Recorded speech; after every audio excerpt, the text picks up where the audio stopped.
Thank you, Mr. Speaker. After 3 months of running down the clock, the Prime Minister has, despite very extensive delays, achieved not a single change to the withdrawal agreement. Not one single word has changed. Mr. Speaker, in terms of the substance, literally nothing has changed. On the 29th of January, the Prime Minister backed the amendment in the name of the member for Altrincham and Sale West, calling for the backstop, and I quote, to be replaced with alternative arrangements. On the 12th of February, the Prime Minister said the government was seeking 3 potential changes to the backstop: a legally binding time limit, a legally binding unilateral exit clause, or the ideas put forward by the Alternative Arrangements Working Group. Mr. Speaker, there is no unilateral exit mechanism, there is no time limit, there are no alternative arrangements. So let us be clear. The withdrawal agreement is unchanged, the political declaration is unchanged, the joint statement is a legal interpretation of what is in the withdrawal agreement. And the unilateral statement is the UK government trying to fool its own backbenchers because the EU has not even signed up to it. I thank the right honourable gentleman so much for giving way. Does he not recognise that there are millions of citizens out there who are looking to his party, cross-party, to deliver the certainty that they are crying out for? Can't he compromise? Can't he compromise, like many colleagues have done so, to deliver the results of the referendum? Mr. Speaker, the Labour Party has put forward very clear proposals, which I'll come to later on in my speech, but for the avoidance of doubt, they are about a customs union, access to the market and protection of rights. We've put those forward and we continue to put those forward. What the British people are not looking forward to is the chaos of either leaving with no agreement or the problems that this agreement has and will therefore be strongly opposed by members of the House tonight. I'm grateful to the right honourable gentleman for giving way. He has just said that the Labour Party had put forward a set of proposals and an alternative to the deal that the government has negotiated. Can I say to him, when the deal the government negotiated was rejected overwhelmingly by this House, the right honourable gentleman said that we should listen. We have listened. The other week, his proposals were rejected overwhelmingly by this House. Why is he not listening? Mr. Speaker, I've spent a great deal of time listening to people working on the shop floor in factories, people in small businesses, people that are worried about the future of their families. They want some degree of certainty. Her deal does not offer that degree of certainty at all, and she very well knows it. Our proposals are a basis for agreement, are a basis for negotiation. I thank the right honourable gentleman for giving way. The right honourable gentleman voted for in a EU referendum against his party whip at the time. He voted for Article 50. Why is he now so intent on frustrating Brexit and the will of the people? I'm really not quite sure what that intervention adds to the debate. There was a referendum in 1975, yes, and I voted in that referendum. There was a referendum in 2016, yes, I voted in that referendum, and I campaigned to remain and reform the European Union. But, Mr. Speaker, I think the government is in real problems because they are trying to fool the people into believing that somehow or other the deal that she has offered, the deal she's offered, is the only one that is available. It is not, and they very well know that. Look closely, Mr. Speaker, at the government's own motion. It's a case study in weasel words and obfuscation. And I quote, "The legally binding joint instrument reduces the risk the UK could be deliberately held in the Northern Ireland backstop indefinitely." There are 2 key words there: Firstly, it only reduces the risk, not eliminates the risk, so it is completely achieved to fail its own goal, achieve its own goal.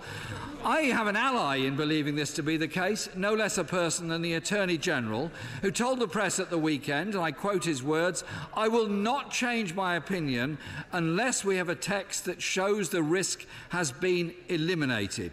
And indeed, his legal opinion today states, and I quote, "the legal risks remain unchanged."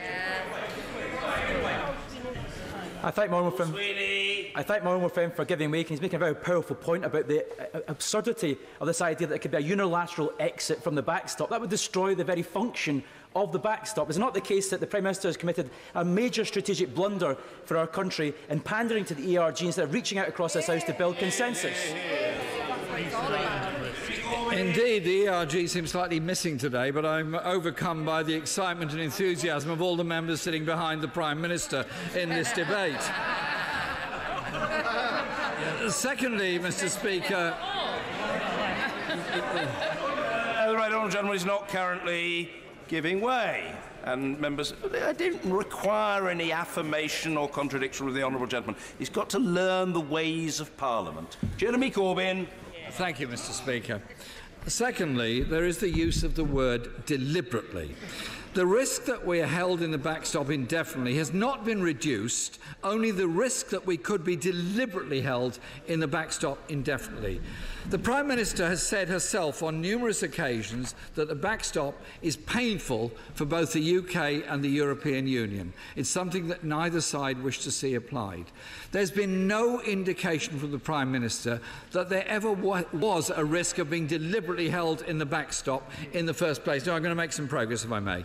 Yet, in her statement last night, the Prime Minister said the joint instrument guarantees that the EU cannot act with the intent of applying the backstop indefinitely. The EU has never, ever expressed this intent, and the Prime Minister, neither has the Prime Minister ever accused them of this intention. The Prime Minister has constructed one enormous, great big, gigantic, attractive paper tiger and then slain it. But the substance already existed through Article 178, Section 5 of the Withdrawal Agreement, agreed in November. Truly, nothing has changed. The Prime Minister also claims the joint instrument entrenches the January exchange of letters in legally binding form. Mr. Speaker, on the 14th of January, from the dispatch box, the Prime Minister told the House those letters had legal standing and would have legal force in international law. Mr. Speaker, we're back again into smoke and mirrors. The illusion of change when the reality is nothing has changed. It's all spin and no substance from the Prime Minister. The statement, I'm making some progress if I may. I'm extremely grateful to the Leader of the Opposition for giving way, and he adumbrates perfectly the miasma of chaos that is eating away at this place. But doesn't he agree with me that, given the chaos that's about to hit the people of Scotland who voted overwhelmingly to stay in the European Union, that should they request a Section 30 order to hold a referendum on Scotland's independence, it would be undemocratic in the extreme for the government to refuse it? There is no relevance to that intervention to this debate that we're having today. This debate is about the government's proposals on leaving the European Union. Mr. Speaker, the statement in the Attorney-General's legal advice still holds that the backstop would endure indefinitely until a superseding agreement takes place. That was the case in January, and it is the case today. I reiterate the view of the Attorney-General, despite the theatre of the Prime Minister's late-night declaration in Strasbourg, that nothing has changed. I thank my right honourable friend for giving way. Is it not the case that the critical issue here is that that party cannot countenance a trading arrangement which puts both Northern Ireland and Ireland and the European Union in the same trading arrangements, and so whether it is today or next week or the end of this month or May or at any time, that party opposite cannot bring forward a Brexit that people can agree on? I thank my friend for that intervention. It's very clear that this government delayed the vote from December the 11th, then was found in contempt of Parliament by refusing to release legal information, then broke the record for losing a vote in Parliament, and now has come back to the scene of previous disasters with exactly the same proposal. And I earnestly hope the House tonight rejects the agreement that the Prime Minister has brought to us. The Prime Minister, Mr. Speaker, has also attempted to convince Labour members of this House about an equally empty promise on workers' rights. She said last week in her speech in Grimsby that being aligned with the European Union on workers' rights would mean that if they lowered their standards, then we would have to lower ours. It's simply not true. European Union standards are a floor, not a ceiling. If the EU chose, and I hope they never would, but if they did choose to reduce those minimum standards, it would not compel the UK to lower its standards. And it's important to clarify that point, because I'm sure the Prime Minister had no intention of misleading anyone when she said it.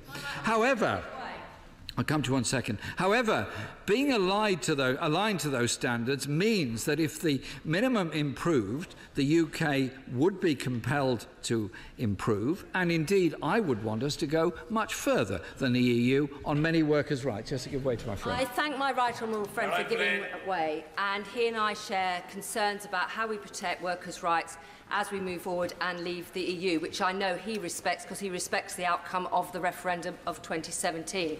But does he not agree with me of the general election of 2017, but also the referendum of 2016? Two public votes that came to the same outcome. Could I ask my right honourable friend, does he not agree with me that when we voted on the deal in January, what we didn't have is an assurance that in moving forward in this House, we would have the opportunity in the future, by law, to ensure that if the European Union raised standards in equality in terms of health and safety and employment rights, that we would have an amendable motion brought to this House in which we could vote to support that increase, and not only that, go further than the European Union. That is different to what we had in January, isn't it? Well, having a vote in Parliament on a potential improvement of rights is obviously a chance we would have to improve those rights, but it is not legally binding to defend those rights or to ensure there is dynamic alignment, not only on rights at work, but also, very importantly, on environmental protections and on consumer standards. So we are very clear there must be a dynamic alignment, and the EU basis is a floor from which I would want us personally to go much higher. No, I won't give way at the moment, thank you. And Mr. Speaker, a Labour government would obviously go much further on all of those. Mr. Speaker, this was a bad deal in December when Labour decided to vote against it. It was a bad deal in January when it was rejected by the largest margin in parliamentary history. And, Mr. Speaker, it is the same bad deal now. We will be voting against this deal tonight for the reason that we set out when replying to the debate in December. It is a bad deal that will damage our economy, undermine our industries, irreparably harm our manufacturing sector, risk our National Health Service, damage our public services and harm our living standards. Because, Mr. Speaker, it opens up the possibility of a race to the bottom. A bonfire of rights and protections provides no certainty on trade and customs arrangements in the future that will risk people's living standards. For the Leader of the Opposition giving way. We get on personally, we have a Shropshire bond, as he knows, but can I just say to him, I think he's making a very unconvincing case, perhaps because for most of his political life, which I respect, he was a Brexiteer, and in his heart of hearts, he's still a Brexiteer, but he has mostly a Remain party behind him. Is this not the worst example today, Mr. Speaker, of pure politics, the pursuit of power and putting his party's interests, and dare I say possibly his self-interest, ahead of the national interests? Oh dear, Mr. Speaker, this will be so disappointing to the people of Shropshire. It really will. I can't believe he just said that. What we put forward in the referendum campaign was a principle of remain in the European Union and reform. The result didn't go that way. It went the other way. We have spoken up for the people of this country who are frightened of their job losses, frightened of the future of their industries and their communities. That is why we put forward what I believe to be a credible, sensible series of alternatives. And so, Mr. Speaker, for the very reasons that we set out in our letter to the Prime Minister of the 6th of February, we believe that there should be a permanent and comprehensive UK-EU customs union. There should be close alignment with the single market. There should be, as I explained to my friend, dynamic alignment on rights and protections, clear commitments on participation in EU agencies and funding programmes, and finally, unambiguous agreements on the details of future security arrangements. It's because we want a Brexit that protects jobs and the economy and our industries. And those industries are suffering, no doubt about it. Growth is slowing, manufacturing is now mired in recession, investment drying up, jobs are going, thousands of workers are fearing for their future. The stress, Mr. Speaker, facing workers, European Union nationals in the UK and indeed British nationals in Europe is real, and I met a group in Spain a couple of weeks ago who told me of their concerns, and they were pleased that we supported what's known as the Costa Amendment. We're deciding the future of our country. Each member has to answer whether they believe this deal is good for their constituents. If this deal narrowly scrapes through tonight, I don't think it will, but if it did, we believe the option should be to go back to the people for a confirmatory vote on it if that is the case, but we do not believe it should go through. While there have been no calculations of the economic impact of the actual deal in front of us, something that should shame this government, there is an estimate, Mr. Speaker, of the Chequers deal, which included a promise of frictionless trade, which the Prime Minister failed to deliver. But still, even with the more favourable outcome, the government estimates that its own deal would make our economy and the people of this country worse off. The documents in front of us offer no clarity. Yes. Yeah. Would my honourable friend agree that people who voted leave in Swansea and elsewhere voted for more money, for more jobs, for more trade, for more control, and they're getting none of them, and they won't even get any guarantees on environmental protections? So how can we vote in good faith on behalf of leavers for this shoddy deal? Absolutely agree. Well, Mr. Speaker, however people voted in the referendum, they want some certainty of their future. They want some certainty of their jobs. They want some certainty surrounding their trade. I give way to the Father of the House. As he knows, I rather agree with him on the broad principles he sets out for our final aspirations, our long-term goals. Indeed, I voted for him the last time he put with him in this House, the last time he put the principles forward. But earlier, he was giving his reasons for voting against the withdrawal agreement tonight. Actually, none of the things he mentioned had anything to do with the withdrawal agreement. Could he explain what his objection is to the deal we have on citizens' rights? What is the objection to the agreement on the money we owe? And what on earth is his objection to the Irish backstop that leads him to put the whole thing in peril if he actually does carry out his threat to vote against it tonight? For the support of the honourable member in the last division we had on this subject. Indeed, we had a very pleasant chat during that vote. What I was pointing out was the Prime Minister set herself a series of objectives. She hasn't met any of those objectives. She's brought back exactly the same deal and expects us to vote on it again.